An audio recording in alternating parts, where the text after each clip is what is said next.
Yang kami hormati guru kita Kiai Haji Misbah Zulfikar, mudah-mudahan beliau juga selalu diberi kemuliaan oleh Allah alaihi wasallam. Mudah-mudahan acara ini dapat berjalan lancar dari awal hingga akhirnya nanti. Amin.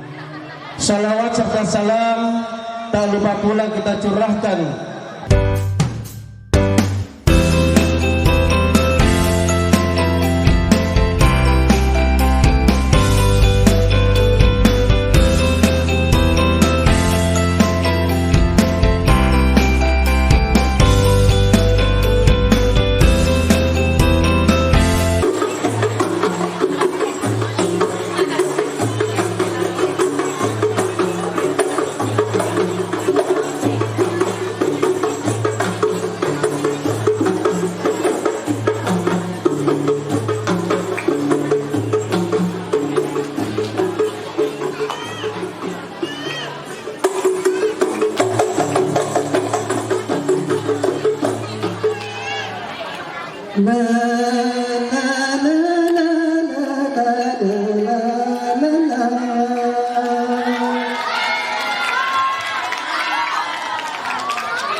saja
ذلك مثلهم في التوراة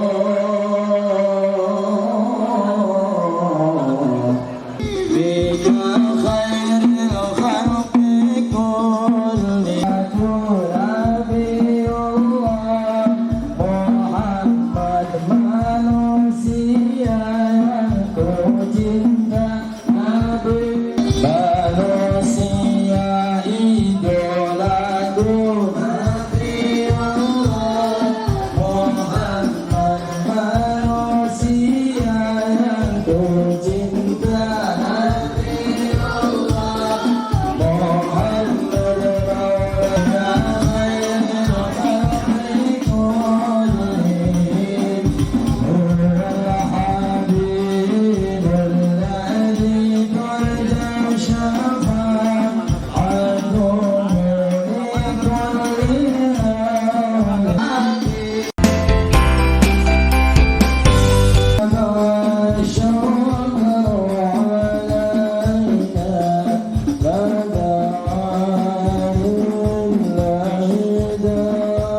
Muhammad ibn Abdillah wa ala alihi wa ashabihi wa man tabi'ahu wa wala. Amma ba'du, qala Allah ta'ala fi kitabihil karim wa huwa asdaqul qailin wa ma arsalnaka illa rahmatan lil alamin. Wa qala Allah ta'ala fi ayatil ukhra Inna allaha wa malaikatahu yusalluna ala nabi ya ayyuhalladzina amanu sallu alaihi wa sallimu taslima. Wa qala Rasulullah sallallahu alaihi wasallam aksiru minas salati alayya fa inna salatakum alayya maghfiratun lizunubikum. Sadaqallahul azim wa ballagha rasuluhul habibul karim wa nahnu ala dhalika minasyahidina wa syakirin walhamdulillahi rabbil alamin. Para ulama, para kiai, para asatidzah, para guru, para orang tua dan tokoh masyarakat yang sangat saya hormati dan muliakan, wabil khususil khusus guru kita bersama Ketua Majelis Ulama Indonesia daripada Bojong ya, daerah Bojonggede Al-Mukarram wal muhtaram Kiai Haji Misbah Zulfikar. Kita doakan mudah-mudahan panjang umur, sehat walafiat, terus diberikan istiqomah untuk membimbing kita untuk selalu dekat kepada Allah dan cinta kepada Rasulullah. Amin ya rabbal. Kepala Desa Waringin Jaya Bapak Rahmat yang sangat saya hormati, Ketua DKM Masjid Al-Hikmah Ustaz Badruddin beserta para asatidzah lainnya, Bapak Ibu sekalian hadirin wal hadirat rahimakumullah. Alhamdulillah summa alhamdulillah, dengan izin dan ridho Allah subhanahu wa ta'ala, malam ini kita dapat bertemu, berjumpa dan bersilaturahmi di dalam satu majlis yang insya Allah majlis ini penuh dengan rahmat dan barokah Allah subhanahu wa ta'ala. Amin ya rabbal, amin ya rabbal. Bapak Ibu, sekarang udah jam 10:30. Ini biasanya sampai jam berapa di sini? Halo? Sampai jam berapa? Jam 1. Jam 1. Benar? Betul? Oke. Berapa duit? Malam ini kita berjumpa dan bertemu di dalam tempat yang baik dan di dalam acara yang baik. Insya Allah selesai acara ini kita menjadi orang-orang yang baik. Amin ya Rabbal.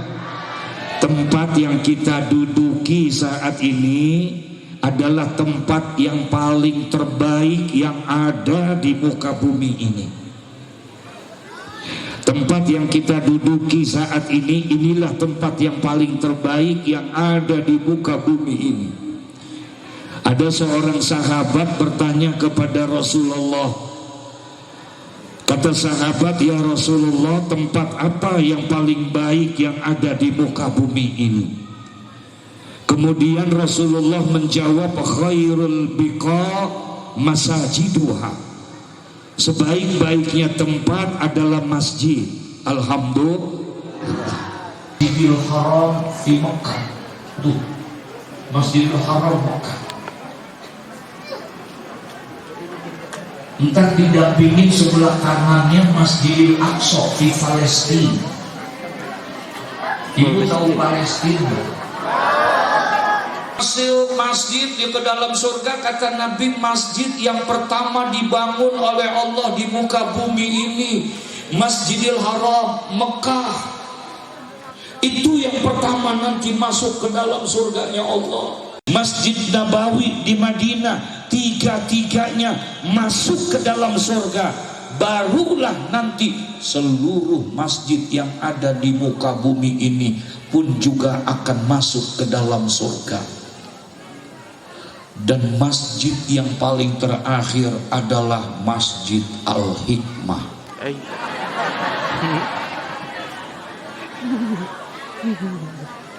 Gak apa-apa terakhir, yang penting. Gak apa-apa terakhir, yang penting masuk. Masjidnya yang masuk. Masjidnya yang masuk. Tapi kata Nabi, nanti ketika Masjid Al-Hikmah akan masuk ke dalam surga, Allah tanya sama masjid. Apa kata Allah? Ya baiti, rumahku, masjid, engkau akan masuk ke dalam surgaku.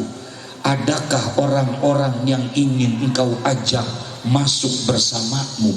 Allahu Akbar. Allah tanya kepada Masjid Al-Hikmah, apa kata Allah? Masjid, engkau akan masuk ke dalam surgaku. Adakah orang-orang yang akan engkau ajak masuk ke dalam surga bersamamu? Faqala na'am. Kata masjid, ada. Kata Masjid Al-Hikmah, ada ya Allah.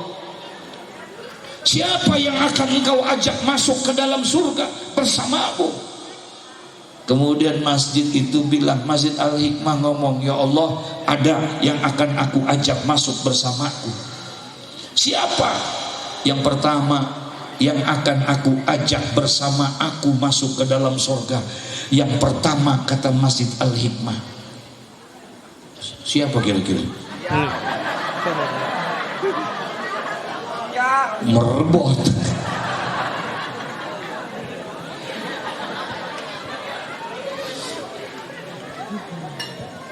Siapa yang pertama yang akan diajak masuk oleh Al-Hikmah?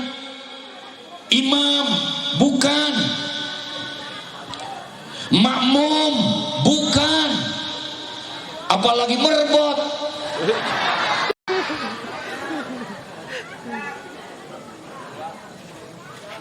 Siapa yang pertama? Yang pertama kata Masjid Al-Hikmah, yang pertama yang aku akan ajak masuk ke dalam surga bersamaku, katanya, bukan imam, bukan makmum, bukan merbot, bukan DKM. Ada DKM ini. Yang pertama yang akan aku ajak adalah orang-orang yang telah menginfakkan hartanya untuk aku, kata masjid. Allah. Insya. Halo. Ini masih ada orangnya bukan gini? Lanjut. Yang pertama yang akan aku ajak orang-orang yang telah menginfakkan hartanya untuk aku, kata masjid. Orang-orang yang telah mewakafkan tanahnya untuk aku, orang-orang yang telah mengeluarkan hartanya untuk aku, yang pernah memberikan semen untuk aku, memberikan pasir untuk aku, mereka orang-orang yang akan aku ajak masuk ke dalam surga bersamaku. Masya Allah. Bapak, Ibu, mohon maaf, dulu orang tua kita yang pernah beliin semen buat masjid ini, andai kata dia sudah meninggal dunia, terkubur mungkin jasadnya dia.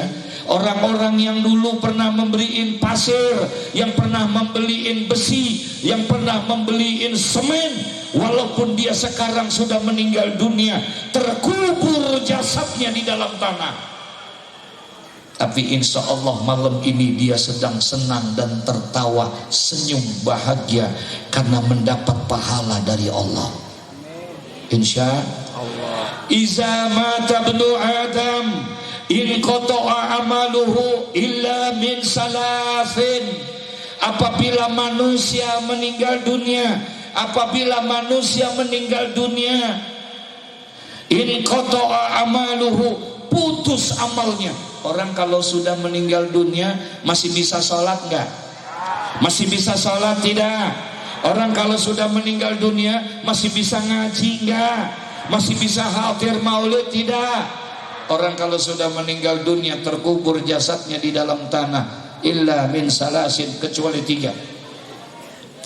Walaupun dia sudah tidak bisa lagi sholat, walaupun dia sudah tidak lagi bisa sembahyang, walaupun dia sudah tidak bisa lagi baca Quran, walaupun dia sudah tidak lagi bisa ikut pengajian, tidak bisa hadir karena jasadnya ada di dalam tanah, walaupun dia sudah terkubur, tapi setiap masjid ini diadakan ibadah zuhur, asar, maghrib, isya, subuh, maka dia akan mendapatkan pahala karena sodakotin jariyah, ada sodakoh yang pernah dia keluarkan. Alhamdulillah. Tuh beruntungnya tuh, makanya beruntung walaupun dia beliin pernah 1 sak semen. Demi Allah malam ini dia bahagia karena tempatnya dipakai buat ibadah.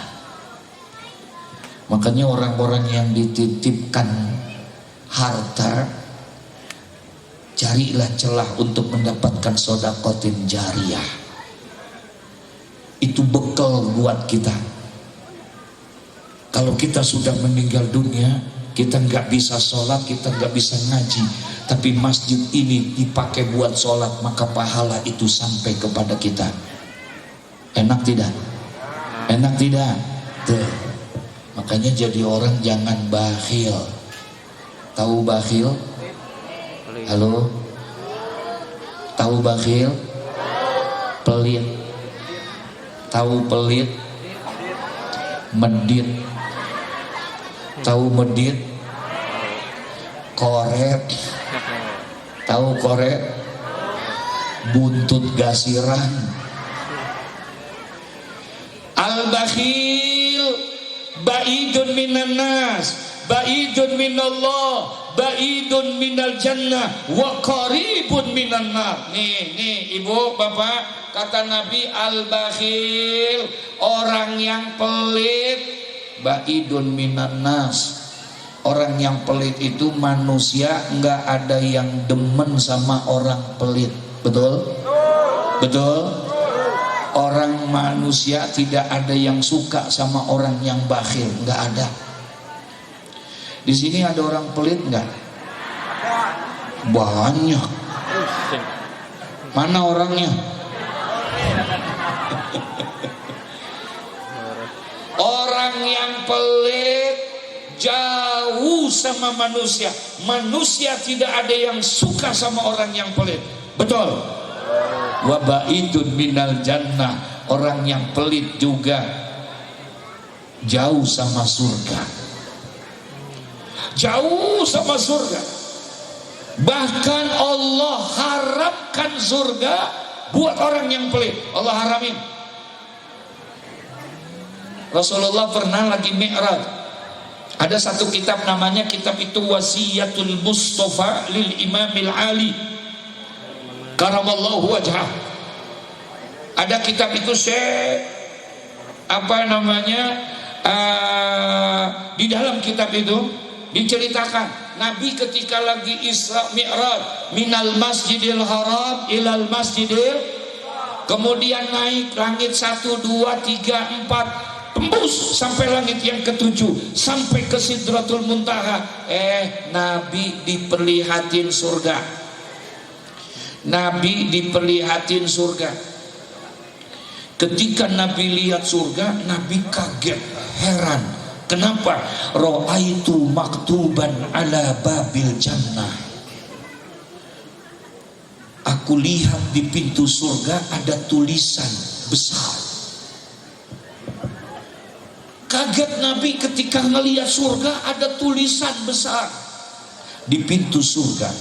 Kemudian Nabi turun selesai Isra Mi'raj. Besoknya ketemu dengan Sayyidina Ali bin Abi Thalib. Kemudian Nabi bilang sama Sayyidina Ali, ya Ali, ra'aitu maktuban ala babil jannah. Ali, aku lihat di pintu surga ada tulisan besar di pintu surga. Apa tulisannya? Ternyata di pintu surga itu ada tulisan anti muharramatun ala kulli bakhilin wa aqin wa namamin. Ada tulisan besar di pintu surga. Surga itu diharamkan buat orang yang bakhil. Surga itu diharamkan buat anak yang durhaka kepada kedua orang tuanya. Dan surga itu diharamkan buat orang yang suka mengadu domba. Ada tulisan di pintu surga. Jadi ntar di pintu surga ada banner, ada baleho, ada tulisannya gede. Apa tulisannya? Orang pelit dilarang masuk. Nauzubillah. Itu yang pertama tuh. Allah nanya, ada yang kamu mau ajak masuk surga? Kata Masjid Al-Hikmah, ada. Siapa? Yang pertama adalah orang yang menginfakkan hartanya untuk aku, kata masjid. Yang kedua Allah tanya lagi, apakah ada lagi orang-orang yang ingin kau ajak masuk bersamamu? Faqala na'am, ada ya Allah. Siapa? Yang pertama orang yang menginfakkan hartanya untuk aku. Dan yang kedua, insya Allah mudah-mudahan kita semua. Yang kedua kata masjid, akan aku ajak orang-orang yang memakmurkan aku, katanya. Allah, orang-orang yang menghidupkan aku, kata masjid. Orang-orang yang memakmurkan aku, kata masjid. Dia hidupkan, dia makmurkan aku dengan sholat-sholat berjamaah. Dia hidupkan aku dengan majlis-majlis ilmu. Orang-orang itu aku akan ajak masuk bersamaku, katanya. Allahu Akbar. Buat orang yang suka sembah yang berjamaah. Tuh, emang kalau masjid ini, Bapak Ibu mohon maaf, berat nih saya ngomongnya. Ya, masjid ini nggak sembarangan orang bisa datang, Pak. Nggak semua orang bisa datang ke masjid ini. Hanya orang yang beriman bisa masuk ke dalam masjid. Betul? Betul? Berat masuk ke dalam masjid. Makanya Nabi bilang, apabila kamu melihat ada orang yang datang ke masjid, apabila kamu lihat ada orang yang berkunjung kepada masjid, fashhadu lahu bil iman. Apabila kamu lihat ada orang yang datang ke masjid, apa kata Nabi? Saksikanlah bahwa orang itu adalah orang yang beriman. Insya Allah. Kalau nggak ada imannya berat, Pak. Makanya jangan heran, maaf nih, ada orang yang rumahnya deket sama masjid 20-30 meter, tapi nggak sampai-sampai ke masjid. Ada yang begitu? Ada yang begitu?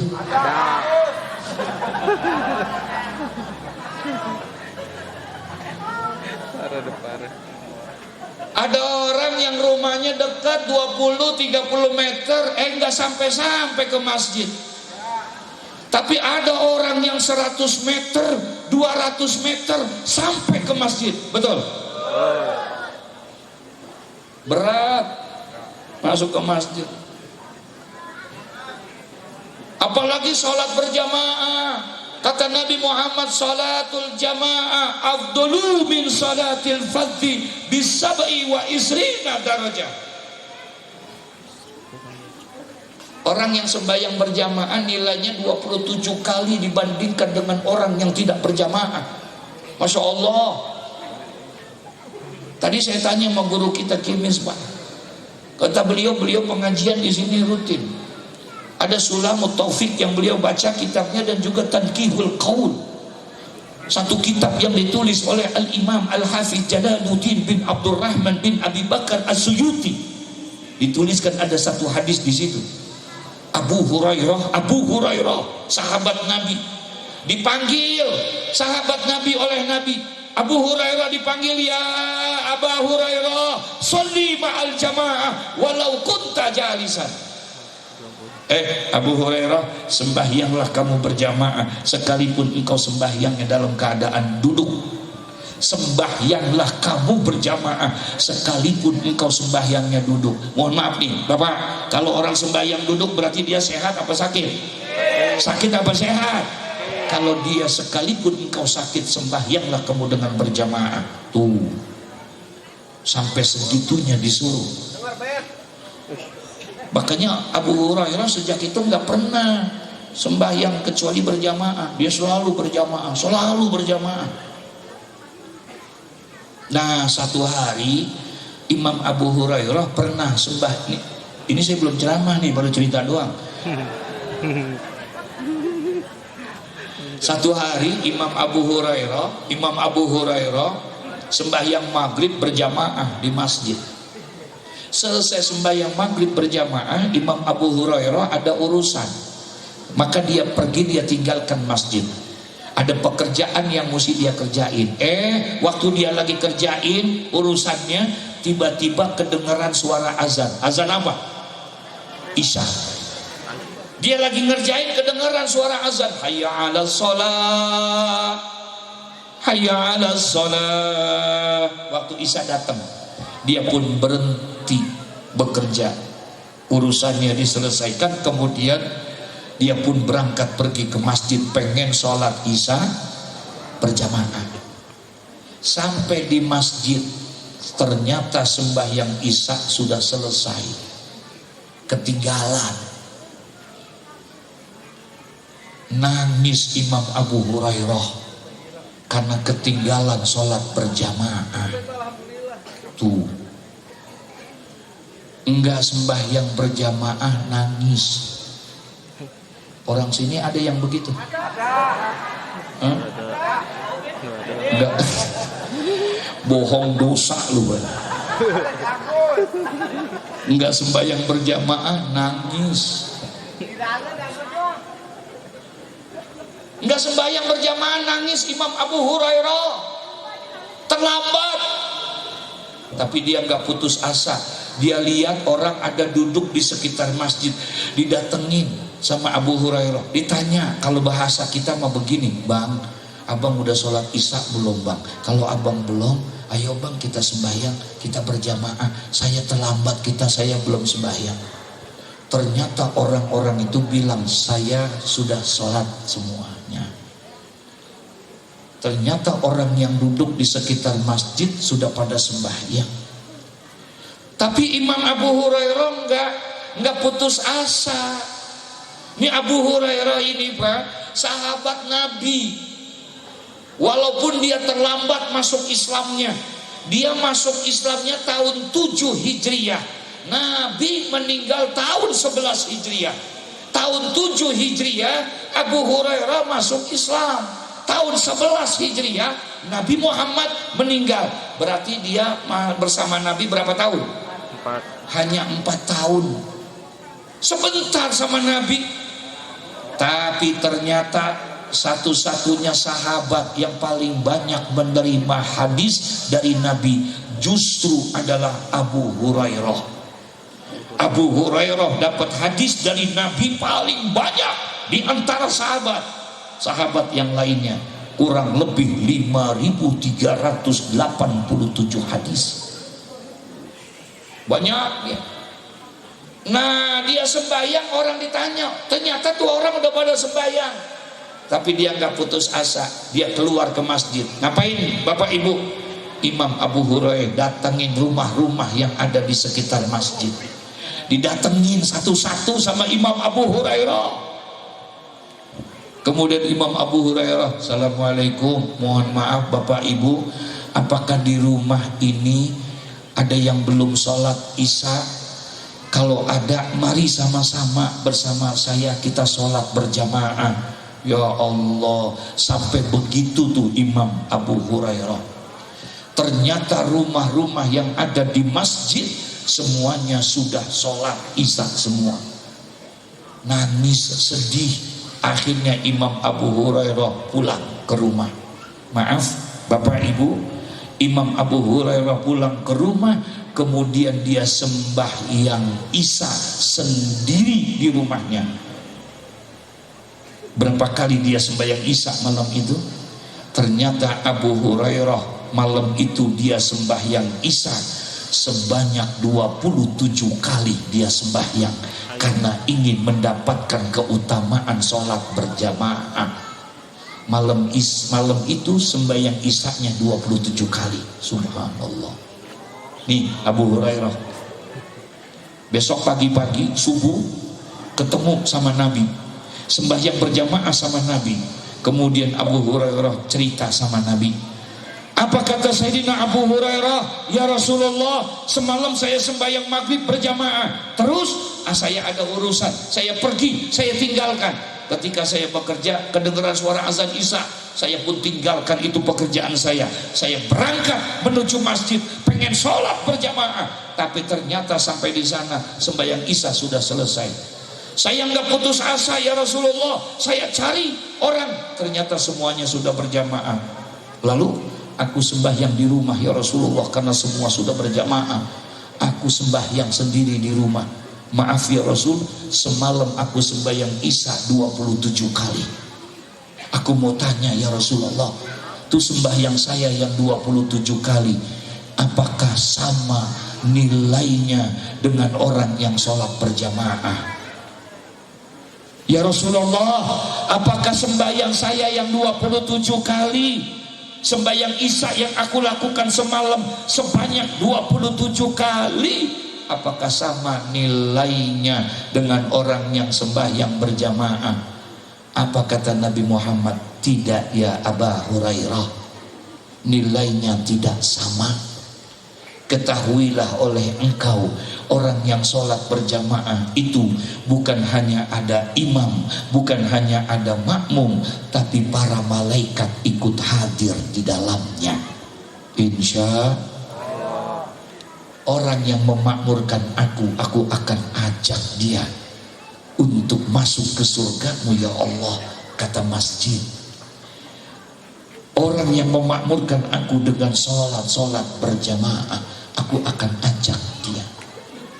Dan aku pun akan ajak orang-orang yang selalu hadir di dalam majlis-majlis ilmu. Insya Allah. Bayang berjamaah, jangan ditinggal. Betul? Insya. Apalagi sembahyang subuh, kan sembahyang subuh rada-rada susah ya. Iya. Kecuali di sini. Saya sering lewat subuh sini. Saya lihat tuh kalau sembahyang subuh, alhamdulillah penuh sampai keluar-luar. Nggak ada yang masuk. Insya. Makmurin ini masjid kita. Demi Allah, kampung ini akan berkah selama masjid ini ada. Amin. Ya Rabbal. Bukan hanya dengan sholat berjamaah, hadir ke majlis ilmu. Mumpung ada guru kita yang mengajar, mumpung masih ada ulama yang mengajarkan kita, jangan sia-siain. Hidupkan majlis ilmu. Nih, malam ini lapangan masjid tempat ini jadi terang. Betul ya? Betul. Karena ada apa? Karena ada apa? Lampu. Ya, karena terang kita bisa bedain mana anak kecil, mana perempuan, mana bapak-bapak, bisa bedain nggak? Bisa bedain nggak? Mana yang pakai wajah merah, mana yang pakai baju hitam, mana yang pakai baju biru? Karena terang, bisa bedain nggak? Karena terang, masjid kita kelihatan. Oh, itu pintu, itu jendela. Kenapa? Terang. Enakan terang apa enakan gelap? Enggak jawab semuanya. Enakan terang apa enakan gelap? Iya, gue juga tahu, kelihatan. Enakan terang apa enakan gelap? Terang tuh enak, karena terang kita jadi bisa bedain. Oh, masjid kita ada warna hijaunya, ada warna hitamnya, ada warna putihnya. Betul? Karena terang kita bisa lihat, oh itu perempuan, ini bapak-bapak, ini anak-anak. Kenapa? Terang. Artinya kita butuh cahaya, kita butuh lampu yang bisa menerangi kita. Tapi bukan lampu ini mah lampu dunia. Lampu ini hanya bisa menerangi masjid, betul? Lampu ini hanya bisa menerangi rumah.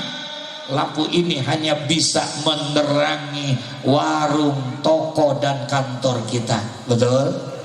Tapi lampu ini gak bisa menerangi hati kita. Kita butuh cahaya yang bisa menuntun kita agar dekat kepada Allah. Kita butuh cahaya yang bisa menuntun kita biar cinta kepada Rasulullah. Bukan lampu ini mah lampu dunia. Lalu lampu apa, Ustaz? Iya, kita butuh satu lampu. Apa? Al ulama masabihul ardi wa khulafaul anbiya wa warasatul anbiya. Oh, kata Nabi, kita butuh cahaya yang bisa menuntun kita. Apa cahaya itu? Al ulama'u masabihul ardi. Ulama adalah cahaya yang menerangi kita untuk menuju Allah dan Rasulnya. Insya duduk kita sama majlis-majlis di pengajian-pengajian, bukan hanya sekedar kita sholat berjamaah, tapi kita juga hadir di pengajian. Alhamdulillah, katanya malam ini biasanya malam pengajian, betul ya? Betul ya? Alhamdulillah. Dan tadi juga kata Kiai, alhamdulillah Ustadz, di sini pengajian penuh kayak begini yang hadirnya. Bapak Ibu, mohon maaf, duduk saja di pengajian. Ibadah yang tidak ada ibadah yang paling besar nilainya di sisi Allah kecuali adalah menuntut ilmu. Saya ulangin, kata Imam Ghazali, ibadah min a'zamil ibadah, di antara ibadah yang paling besar nilainya di sisi Allah adalah menuntut ilmu. Bahkan ada hadis Nabi mengatakan talabul ilmi afdalu indallah minas shalah wasiyam wal haji wal jihad fi sabilillah. Kata Nabi Muhammad, talabul ilmi, menuntut ilmu itu afdalu indallah, lebih afdal di sisi Allah, lebih utama di sisi Allah daripada sholat,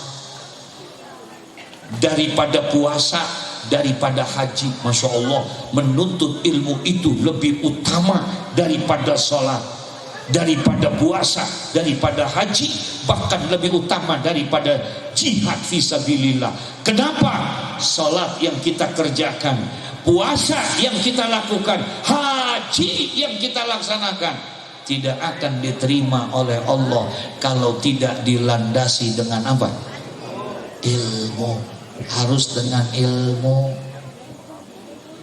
Makanya makmurin pengajian kita, amin ya Rabbal. Nggak usah pakai repot-repot, nggak usah bawa kitab, nggak usah pakai bawa kitab, nggak usah bawa buku, nggak usah bawa pulpen. Duduk aja Abdullah ibnu Mas'ud sahabat Nabi pernah dipanggil sama Nabi. Kata Nabi, ya Abna Mas'ud, wahai Abdullah ibnu Mas'ud, julusuka fi majlisil ilmi, duduknya kamu di dalam majlis ilmu, duduknya kamu di dalam majlis ilmu, tanpa bawa kitab, tanpa bawa pulpen, tanpa bawa buku, duduk saja kamu di dalam majlis ilmu. Afdalu min alfi rokaatin, itu lebih utama, lebih baik, lebih afdal daripada orang yang sembahyang 1000 rakaat.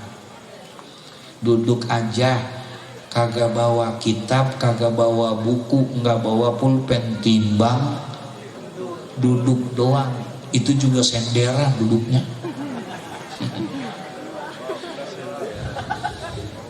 Ternyata pahalanya lebih besar dari orang yang 1000 rakaat sholatnya. Subhanallah. Tuh dua, tempatnya yang baik. Kita bertemu di tempat yang paling baik, masjid, insya Allah. Yang kedua, kita bertemu bersilaturahmi malam ini bukan hanya di tempat yang baik, tapi dalam acara yang baik. Ini acara apanya? Acara apa? Maulid. Emang masih ada maulid? Hah? Emang masih ada maulid? Kalau sisi bahasa udah habis, Pak. Ya. Karena maulid itu memperingati hari lahirnya Nabi Muhammad.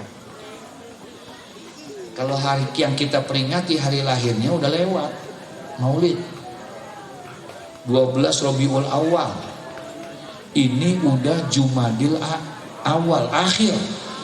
Bentar lagi masih Jumadil Akhir. Ini udah di penghujung Jumadil Awal. Jadi kalau bicara hari kelahirannya udah lewat. Tapi kenapa sampai saat ini kita masih memperingati itu? Kita bukan memperingati maulidnya, tapi kita peringati mauludnya. Kita mau memperingati lahirnya, yaitu Nabi Muhammad Sallallahu Alaihi Wasallam. Insya. Kenapa ini kita lakukan? Pengen nunjukin bahwa kita cinta sama Nabi. Betul? Pengen ngebuktiin bahwa sesungguhnya kita bahagia, kita senang dengan lahirnya Nabi Muhammad. Bapak Ibu senang gak dengan maulid? Senang gak dengan lahirnya Nabi Muhammad? Maaf. Sayyid Muhammad bin Alwi al-Maliki, ulama besar yang di Mekah, bilang hari lahirnya Nabi Muhammad adalah hari raya yang paling terbesar di antara hari raya umat Islam. Hari kelahiran baginda Nabi Muhammad adalah merupakan min a'zamil a'yad. Dia termasuk hari raya yang paling terbesar di antara hari-hari raya umat Islam. Hari raya Maulid lebih besar daripada hari raya Idul Fitri, lebih besar daripada hari raya Idul Adha, lebih besar daripada Lailatul Qadar. Dia berjumpa dengan Nabi. Wajar kalau seandainya Sayyidina Umar ibn Khattab dia cinta sama Nabi, dia beriman sama Nabi, dia rela mengorbankan segala-galanya untuk Nabi. Wajar karena dia hidup bersama dengan Nabi Muhammad. Betul? Tapi ada yang luar biasa. Ada yang luar biasa, belum pernah ketemu Nabi, belum pernah jumpa Nabi, belum pernah lihat Nabi, tapi dia beriman kepada Nabi, dia cinta kepada Nabi, bahkan dia bersalawat kepada Nabi. Ini yang luar biasa. Ini yang luar biasa. Makanya orang-orang yang seperti inilah yang dirindukan oleh Nabi Muhammad. Insya Nabi rindu, Pak. Satu hari nih, ketika Nabi sedang berkumpul dengan sahabat-sahabatnya, ketika Nabi sedang berkumpul dengan sahabat-sahabatnya, tiba-tiba Nabi berdiri. Kemudian Nabi bilang, apa kata Nabi Muhammad? Mata alqa ikhwani. Berulang-ulang Nabi bilang, kata Nabi Muhammad, mata alqa ikhwani, mata alqa ikhwani. Kapan aku bisa berjumpa dengan saudara-saudaraku? Kapan aku bisa bertemu dengan saudara-saudaraku? Aku rindu dengan mereka. Aku ingin bertemu dan berjumpa dengan mereka. Mata alqa ikhwani. Kapan aku bisa berjumpa dengan mereka? Aku ingin berjumpa dengan saudara-saudaraku. Sahabat dengar omongan itu bingung, heran.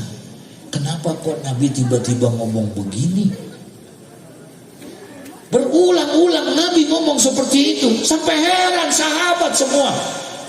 Tiba-tiba ada yang berdiri, sahabat nanya.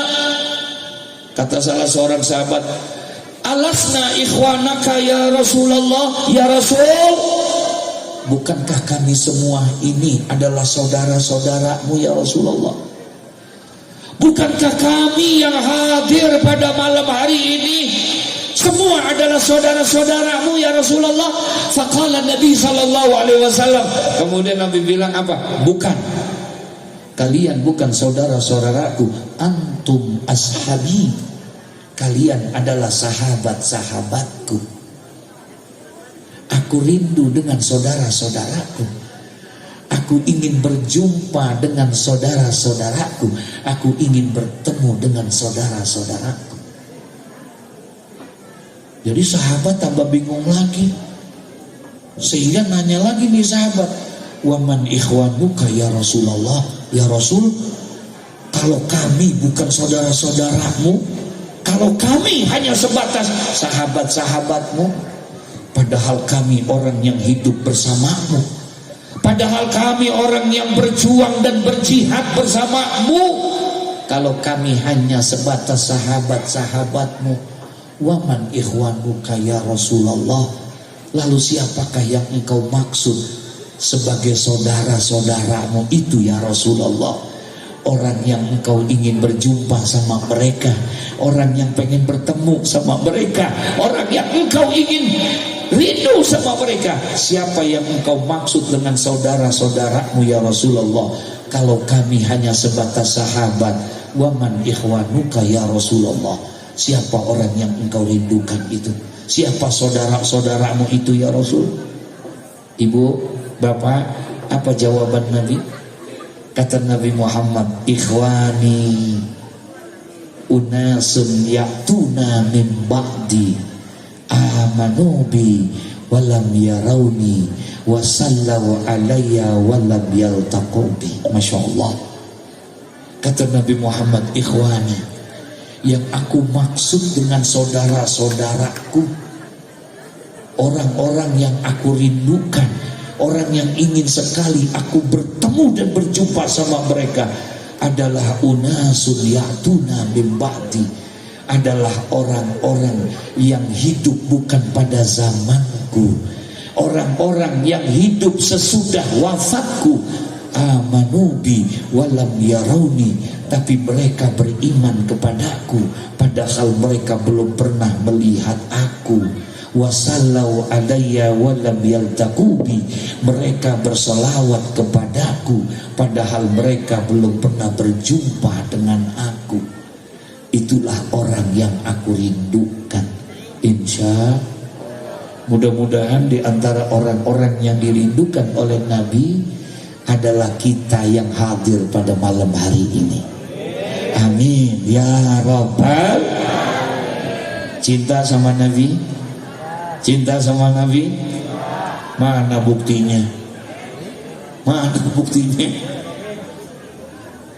Nah, yang pertama, ini aja yang saya mau bahas, ya, udah 11:30. Nih, yang pertama, kalau kita cinta sama Nabi, modal kita cinta aja. Habis kalau kita mau ngikutin ibadah Nabi, sanggup gak? Kalau mau ngikutin ibadah seperti ibadah Nabi, sanggup nggak? Kita nggak sanggup, karena ibadah Nabi begitu luar biasa. Betul? Yang kedua, kalau kita mau mencontoh daripada akhlak Nabi, sanggup nggak?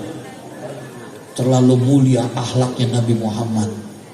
Kita nggak sanggup untuk mengikuti akhlaknya Nabi Muhammad, karena akhlak Nabi Muhammad begitu mulia.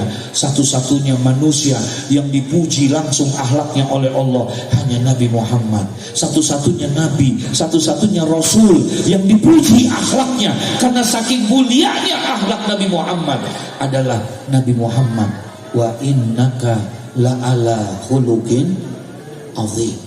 Gak sanggup kita ngikutin akhlaknya Nabi. Lalu apa sebagai bukti kecintaan kita? Nah, kalau ibadahnya kagak sanggup, akhlaknya kita nggak bisa meneladani secara sempurna, cukup satu. Ini pesan saya sebagai penutup di antara pertemuan kita. Apa? Jangan hilangkan cinta kita sama Nabi. Insya jangan hilangkan apa? Cinta kita sama Nabi. Tadi ada kitab yang dibaca, Riyadhus Shalihin. Dalam kitab Riyadhus Shalihin, Nabi lagi begini di dalam masjid, Pak, lagi ceramah Nabi, lagi dakwah Nabi. Ketika Nabi lagi dakwah, semua sahabat lagi dengerin. Begitu terkesimanya dengan dakwah, tiba-tiba ujuk-ujuk, berarti ujuk-ujuk. Tiba-tiba ada yang datang masuk ke dalam masjid. Ada anak muda dari kampung datang masuk ke dalam masjid. Nabi lagi ceramah, dia masuk tiba-tiba ke dalam, nggak pakai salam lagi. Udah begitu sampai di dalam, ini anak muda teriak. Apa kata anak muda ini? Ya Muhammad, mata sa'ah. Dia teriak, masuknya kagak ngucapin salam, tiba-tiba masuknya kagak ada sopan santunnya. Itu semua sahabat kira-kira marah tidak? Marah tidak? Marah, kesel sama nih anak muda. Siapa ini orang? Kagak ada sopan santunnya. Nggak tahukah dia Nabi Muhammad? Rasulullah sedang menyampaikan dakwah, dia masuk tiba-tiba, dia teriak, bilang, apa kata dia? Mata sa'ah, ya Muhammad, hari kiamat kapan? Nanyain apa? Orang lagi ngaji, tiba-tiba datang ngomongin, bukan lagi ngomongin kiamat Nabi. Tiba-tiba orang itu nanya, ya Rasulullah, kapan hari kiamat? Ini sahabat semuanya kesel, marah sama dia. Kurang ajar nih orang, kagak ada sopan santunnya. Tapi apa akhlaknya Nabi? Akhlak Nabi tidak marah. Nabi senyum, tapi Nabi tidak menjawab pertanyaan dia. Nabi balik bertanya kepada dia. Ketika anak muda itu tanya, ya Muhammad, wahai Muhammad, kapankah hari kiamat itu? Nabi nggak jawab, Nabi balik. Apa kata Nabi? Anak muda, ma'adatalaha. Engkau nanyain kiamat, emang bekal apa yang sudah kamu punya? Biasanya orang kalau udah nanyain, pasti udah siap. Ditanyain, Muhammad, kapan hari kiamat? Kata Nabi Muhammad nggak jawab. Nabi Muhammad balikin. Kata Nabi Muhammad, ma'adatalaha. Emang bekalnya apa kamu nanyain hari kiamat?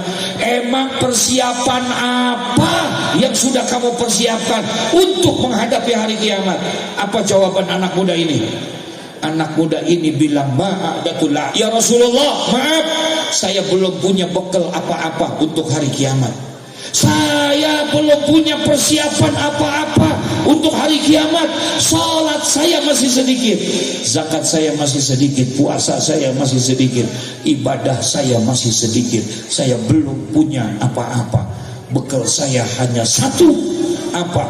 Saya cinta kepadamu, ya Muhammad. Bekalnya hanya apa?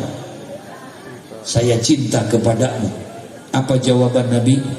Anta ma'aman ahbabta. Hai anak muda, engkau akan bersama dengan orang yang engkau cintai nanti di dalam surga. Insya. Bekal apa? Bekal apa? cinta. Ibadah kita nggak bisa, ngikutin akhlaknya nggak bisa, jangan tinggalkan cinta kita kepada Nabi Muhammad. Lalu bagaimana cara kita menunjukkan cinta? Satu, ini bekal kita malam ini sebagai tanda rasa cinta kita. Man ahabba syai'an fa'aktsaru min zikrihi. Barang siapa yang mencintai sesuatu, pasti dia akan banyak menyebut nama yang dia cintai. Jelas? Barang siapa yang mencintai sesuatu, pasti dia akan banyak menyebut-nyebut nama yang dia cintai. Kalau kita cinta kepada Nabi Muhammad, maka kita akan banyak menyebut-nyebut nama Nabi Muhammad, yaitu dengan membaca apa? Sholawat kepada Nabi Muhammad. Nih kunci yang paling utama, banyakin sholawat. Beda dengan salat. Ibadah sholawat enggak sama dengan haji, enggak sama dengan puasa. Ibadah sholawat punya karakter tersendiri. Dia enggak sama dengan haji. Mohon maaf, di sini ada yang belum berangkat haji? Ada? Saya doain mudah-mudahan biar bisa berangkat haji. Amin ya rabbal, amin ya rabbal. Kalau yang belum umroh ada nggak? Banyak juga. Coba yang belum tunjuk tangan. Nggak benar ini. Yang tunjuk tangan saya doain bisa berangkat. Ayo coba tunjuk tangan. Yang belum. Banyak juga ya. Coba lagi. Mau berangkat? Mau berangkat umroh? Betul? Saya tanya. Maaf, kalau dibayarin mau nggak? Kalau dibayarin mau nggak? Coba yang mau dibayarin tunjuk tangan. Pak Lurah, banyak juga nih Pak Lurah yang mau. Mudah-mudahan kita bisa berangkat, amin. Ya Rabbal. Dia beda sama sholawat, sama ibadah sholawat beda. Perhatiin coba. Ketika Allah perintahkan salat, wa aqimus shalah wa atuz zakah, dirikanlah oleh kamu salat. Allah perintahin salat. Ibu, Allah perintahin salat. Ibu salat enggak? Bapak salat enggak? Ketika Allah perintahkan salat, kita salat. Allah salat enggak? Allah salat enggak? Enggak. Allah perintahkan salat sama kita salat, tapi Allah tidak salat. Betul? Ada perintah besok, ya ayyuhalladzina amanu kutiba alaikumusiyam. Datang perintah apa? Puasa. Besok bulan Ramadan. Datang bulan Ramadan, kita puasa enggak? Kita puasa enggak? Puasa. Pertanyaannya, Allah puasa enggak? Allah tidak puasa. Allah perintahkan salat, kita salat, Allah tidak salat. Allah perintahkan puasa, kita puasa, Allah tidak puasa. Allah perintahkan haji, kita haji, Allah tidak haji. Betul? Tapi lihat, perhatikan, ketika Allah perintahkan untuk bersolawat kepada Nabi Muhammad, Allah bersolawat tidak? Allah bersolawat tidak? Innallaha wa malaikatahu yusalluna 'alan nabi. Sesungguhnya Allah dan para malaikat bersolawat kepada Nabi Muhammad. Nih hebatnya solawat. Hebatnya solawat. Ibadah yang luar biasa. Saya hanya mau cerita satu. Boleh saya cerita? Boleh saya cerita? Satu hari saya diundang ceramah.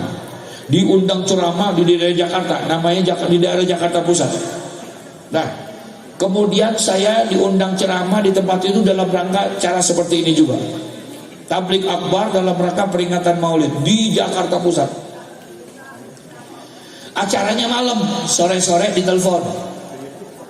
Assalamualaikum, waalaikumsalam. Pak Kiai, mohon izin Pak Kiai, mau mengingatkan Pak Kiai, nanti malam acara di tempat kami. Oh iya, baik. Insya Allah saya hadir. Mohon izin Pak Kiai, nanti malam acara di tempat kami panitia habis maghrib insya Allah akan datang menjemput Kiai. Oh, jadi mau dijemput? Iya. Alhamdulillah, terima kasih. Kebetulan saya belum tahu tempatnya. Ya baik, saya tunggu. Dah, singkat cerita, datanglah yang jemput. Panitia nih, 3 orang. Berapa? Datang 3 orang. Dah, ketika datang kemudian selesai, udah duduk di rumah, kita kasih teh, kita ngopi dan lain sebagainya. Kira-kira jam 8:30 jalan. Berangkatlah kita, saya naik mobil jemputan. Tadi yang jemput berapa orang? 3. Dah, supir 1. Kemudian masuklah, supir duduknya di depan.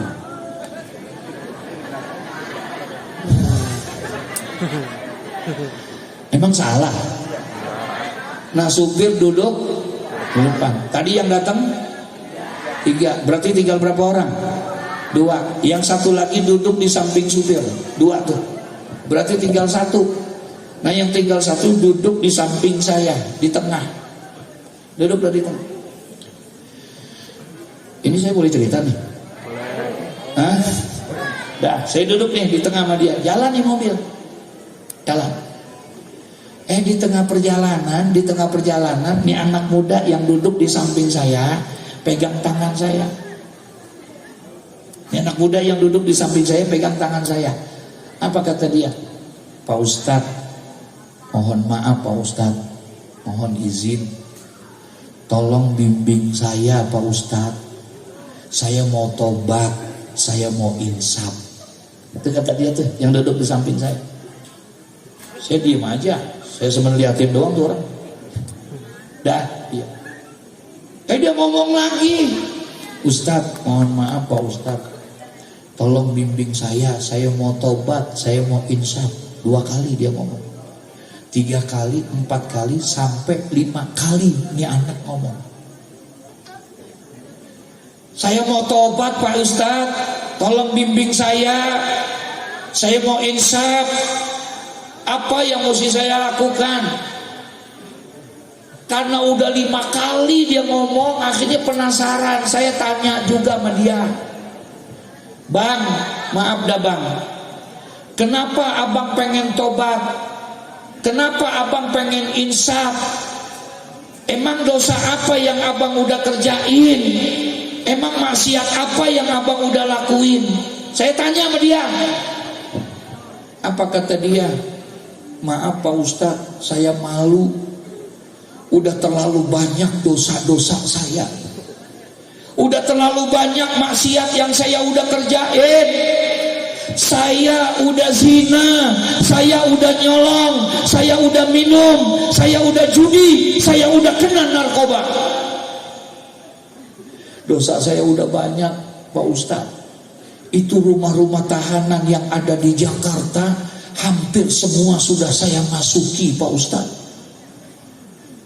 Kemudian tangan saya dipegang kenceng banget sama dia. Apa kata dia? Ustadz, bahkan ada satu dosa yang sampai saat ini saya takut Pak Ustadz. Saya selalu dibayang-bayangin saya pernah bunuh orang. Tangan saya dipegang, saya takut juga sama dia. Takut dari korban selanjutnya. Tangan saya dipegang sama dia. Pak Ustadz, itu rumah tahanan yang ada di Jakarta semuanya udah saya masukin. Ibu mohon maaf, ini anak muda di mobil.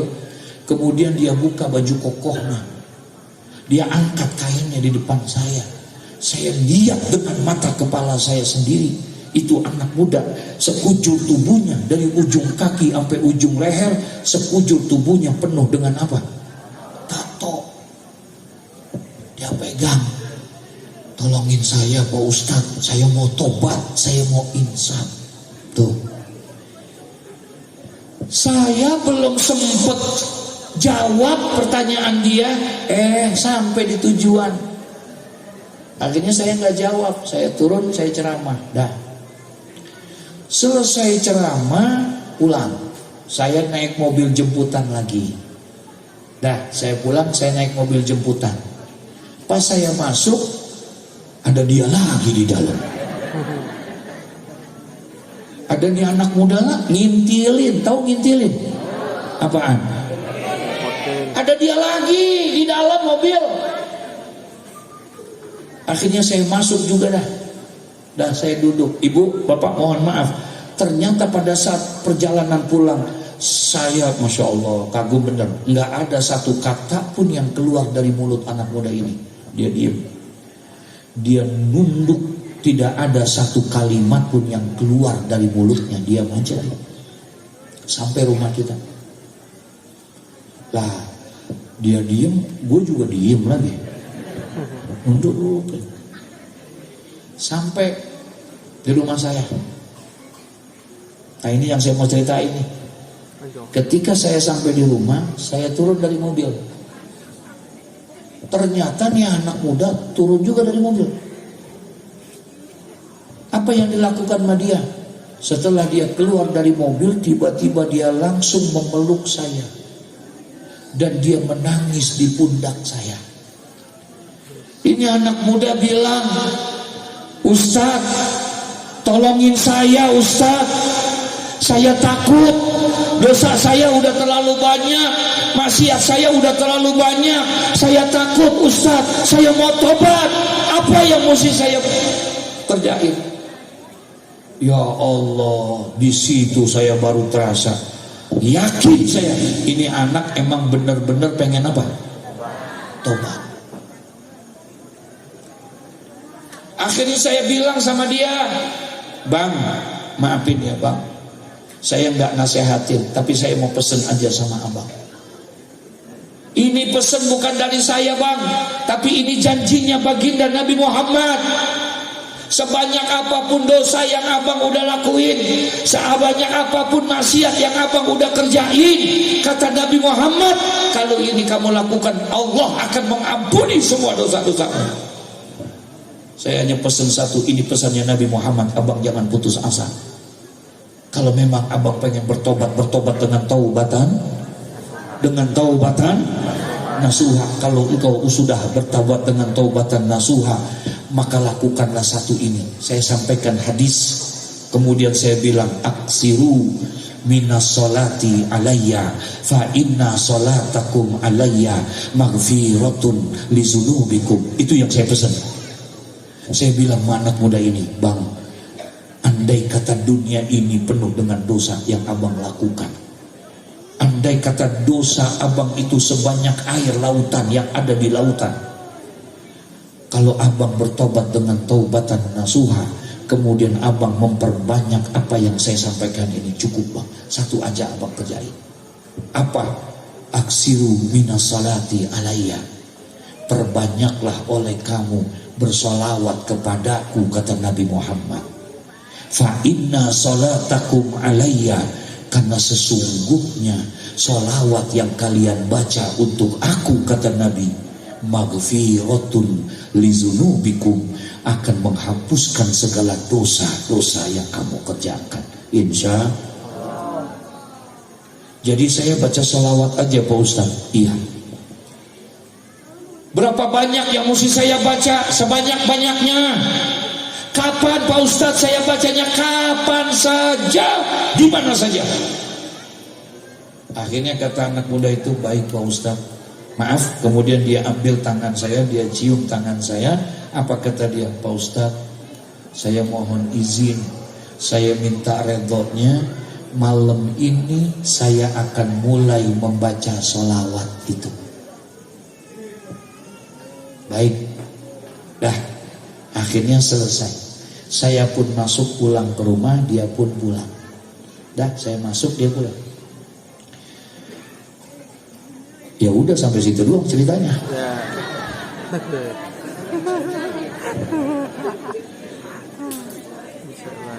Akhirnya dia pulang. Saya kagak ketemu dia lagi. Udah kagak pernah ketemu lagi. Hari ganti minggu, minggu tukar bulan.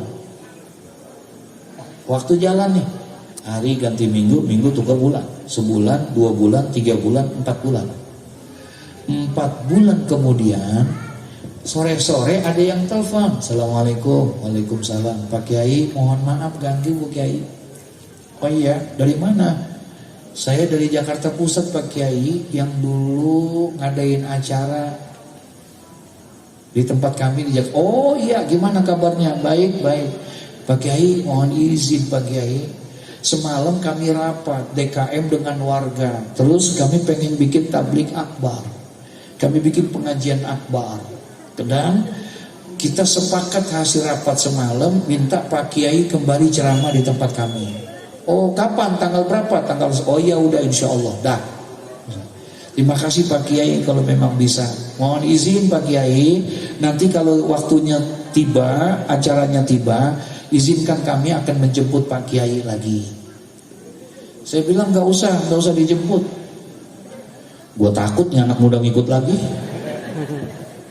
Dah gak usah dijemput, dah insya Allah saya datang, insya Allah saya masih tahu, dah. Singkat cerita, tibalah waktunya.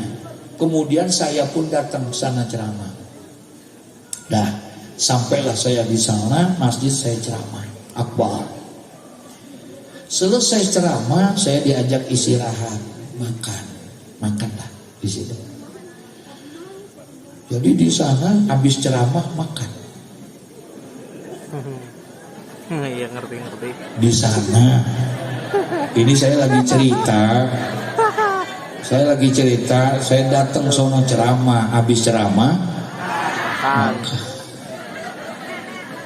Di sono habis ceramah makan. Dah ceramah dah saya. Kemudian selesai ceramah, makan lagi. Sambil makan, ngobrol sama pengurus masjid. Saya tanya sama pengurus masjid, Pak Haji, 4 bulan yang lalu pertama kali saya ceramah di sini, itu ada anak muda yang jemput saya. Yang mana Kiai? Namanya saya lupa, tapi orangnya begini. Saya cerita itu orangnya tuh tato dari ujung kaki sampai ujung leher, tuh kuping banyak tindik-tindiknya. Tuh dia yang jemput saya. Yang mana Kiai ya? Nggak tahu namanya, saya lupa. Tapi kupingnya banyak tindiknya, kakinya sampai badannya. Oh iya bener Kiai, itu bener tuh anak muda yang tatoan, yang banyak tatonya, yang kupingnya banyak tindiknya. Betul, waktu itu emang jemput Kiai. Kok nggak kelihatan malam ini kemana ya? Saya mau ketemu sama dia. Maaf Pak Kiai, itu anak muda yang dulu jemput Kiai itu, yang tatoan itu tuh, yang banyak banget tindingnya itu. Mohon maaf, baru beberapa hari yang lalu meninggal dunia. Innalillahi wa inna ilaihi raji'un. Maaf Kiai, itu anak muda baru beberapa hari yang lalu meninggal dunia, mati. Sampai sekarang Bu,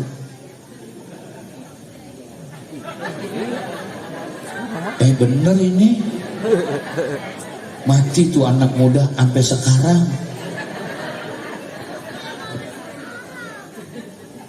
Saya nggak kaget dengar dia meninggal, enggak. Saya nggak terkejut dengar dia meninggal nih anak muda. Kenapa? Karena yang namanya kematian, dia bisa datang sama siapa aja, betul? Yang namanya mati kan kagak milah-milih. Yang sehat mati, yang sakit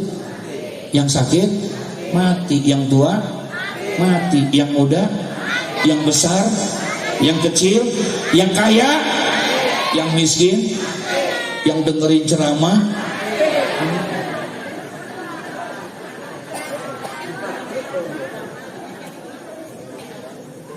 Saya nggak kaget dengar anak muda itu meninggal dunia. Ibu, bapak, mohon maaf, tapi ada satu yang membuat saya iri ketika diceritakan sama pengurus masjid itu. Apa kata pengurus masjid itu? Kiai, itu anak muda baru beberapa hari yang lalu meninggal dunia, dan dia meninggal dunianya dalam keadaan sujud waktu sholat subuh berjamaah. Bagus nggak? Bagus nggak? Itu yang bikin saya iri. Maaf, ustadz belum tentu bisa meninggal seperti itu, betul? Betul? Kiai belum tentu bisa meninggal dunia seperti itu. Ini preman, Ini bajingan. Dosa apa yang belum dia kerjakan? Dia udah zina, dia udah nyolong, dia udah minum. Itu rumah tahanan, semua udah dimasukin sama dia. Badannya sekujur tubuhnya penuh tato. Tapi ketika dia bertobat kepada Allah dengan taubatan nasuha, tobatnya diterima oleh Allah, diangkat derajatnya, dimatikan dalam keadaan husnul khatimah. Ini yang bikin saya iri nih. Masya Allah, preman bang, tapi bisa seperti itu. Kenapa? Itu yang membuat saya iri, penasaran. Akhirnya saya tanya sama pengurusnya, Pak Haji, bener, betul, betul Kiai, saya yang nyaksiin. Karena dia sembahyang di tempat ini. Dia meninggal dunia dalam keadaan sujud sholat subuh berjamaah. Saya tanya, Pak Haji, 4 bulan yang lalu dia nangis di pundak saya. Dia nangis-nangis di pundak saya.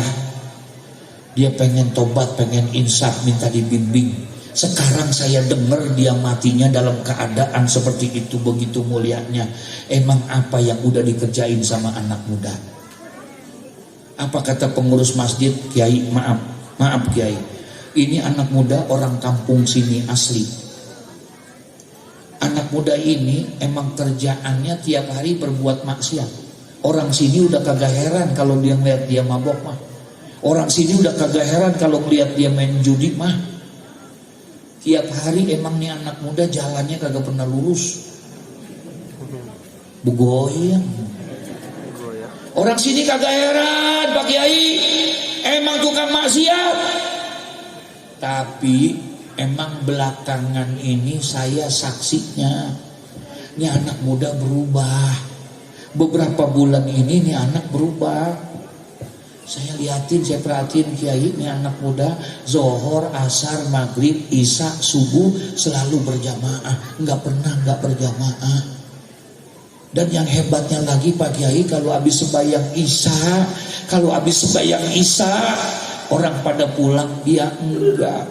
Dia datang nemuin saya, dia ngomong, Pak Haji, maaf Pak Haji, boleh nggak saya minta izin, saya mau iktikaf di masjid ini sampai pagi.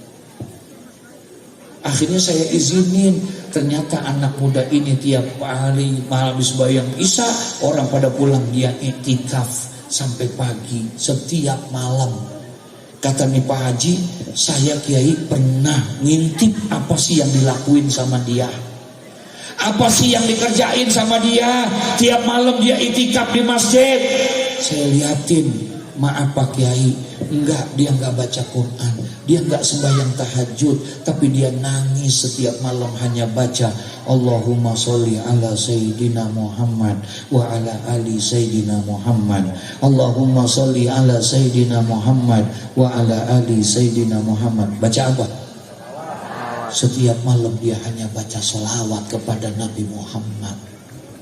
Dia enggak tahajud karena dia belum bisa bertahajud. Dia enggak baca Quran karena dia belum bisa baca Quran. Dia baru tobat, dia baru ngeh sama agama. Yang dia bisa hanya baca sholawat kepada Nabi Muhammad. Yang dia bisa hanya itu doang. Tapi tiap malam dia nangis baca sholawat kepada Nabi Muhammad. Makanya Allah angkat derajatnya berkat apa? Sholawat kepada Nabi Muhammad. Masya Allah. Allahumma sholli ala Sayyidina Muhammad. Nih kelebihan sholawat. Di situ saya ingat, Masya Allah, benar. Ada satu hadis, malaikat Ijrail. Malaikat Ijrail, ibu kenal sama malaikat Ijrail? Bapak ada yang mau kenalan sama Ijrail?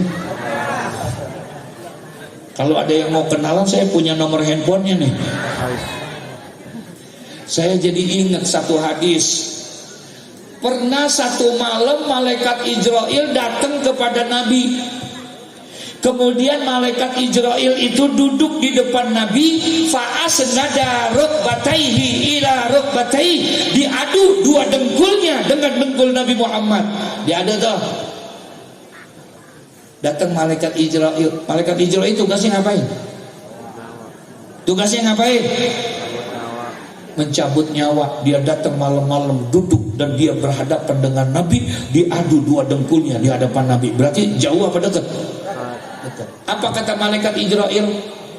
Ya Rasulullah, man shalla alaika min ummatika. Ya Rasulullah, barang siapa yang suka membaca salawat kepadamu daripada umat-umatmu. Ya Rasulullah, barang siapa yang suka membaca salawat kepadamu daripada umatmu, aku bersumpah di hadapanmu, aku berjanji di hadapanmu, buat orang yang suka membaca salawat kepadamu, ana akbidu ruhahu kama kabatul arwahal anbiya wal mursalin.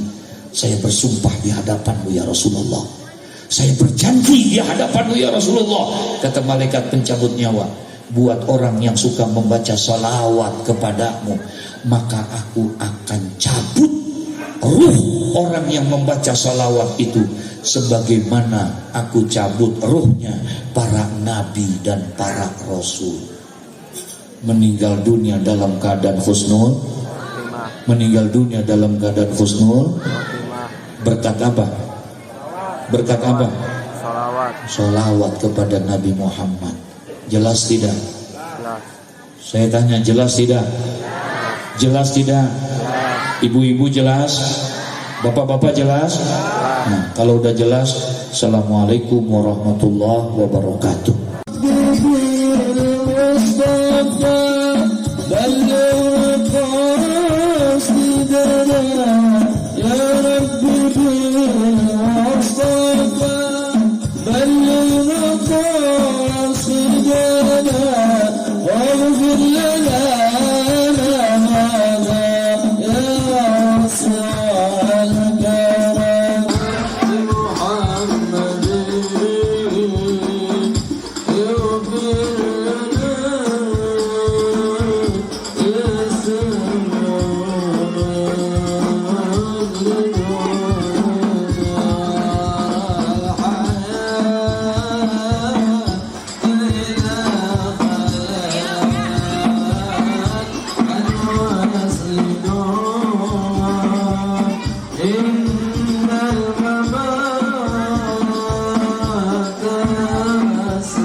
Terima kasih pada Ibu Hadroh, para jemaah yang berbahagia,